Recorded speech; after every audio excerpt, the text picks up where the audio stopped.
আসসালামু আলাইকুম, শুভেচ্ছা, স্বাগতম। সম্মানিত দর্শক, এটা অন্যরকম একটা সংবাদ আর কি।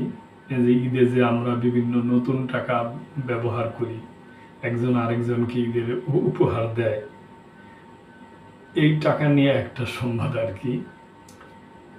যে কারণে ঈদের নতুন নোট বিনিময় স্থগিত। আসন্ন পবিত্র ঈদ উল ফিতর উপলক্ষে ৫, ২০ ও ৫০ টাকার নতুন নোট বাজারে ছাড়ার ঘোষণা দিয়েছিল বাংলাদেশ ব্যাংক।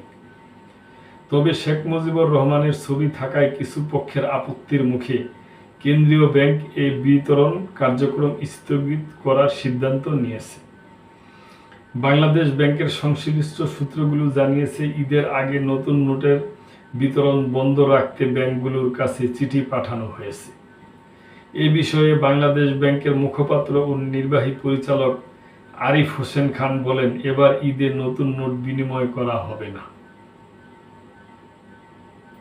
বাজারে প্রচলিত নোটগুলোর ব্যবহার অব্যাহত থাকবে। বিভিন্ন সূত্রের তথ্য অনুযায়ী নতুন নোটের নকশায় বঙ্গবন্ধু শেখ মুজিবুর রহমানের ছবি থাকায় কিছু পক্ষ আপত্তি তুলেছে। এর ফলে নতুন ডিজাইনের নোট বিতরণের কার্যক্রম স্থগিত করেছে কেন্দ্রীয় ব্যাংক।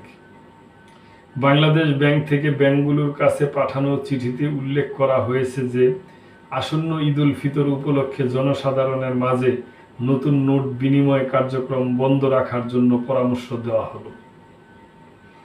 পাশাপাশি ব্যাংকের শাখাগুলোতে সংরক্ষিত নতুন নোট বিনিময় না করার নির্দেশনা দেওয়া হয়েছে।